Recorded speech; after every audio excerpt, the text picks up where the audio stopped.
Love for our country is not measured by words alone, but by the actions we take to make it a better place for all.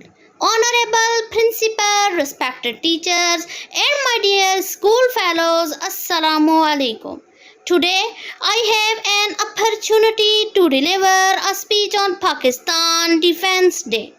Dear friends, Pakistan Defense Day observed on September 6th is a day to commemorate the sacrifices and bravery of the Pakistani armed forces. It is a day to honor the courage and bravery of our soldiers who have defended our nation against all odds. On this day, we pay tribute to the heroes who have laid down their lives in the line of duty to protect our homeland. Let us remember their sacrifices and continue to support and appreciate the efforts of our armed forces.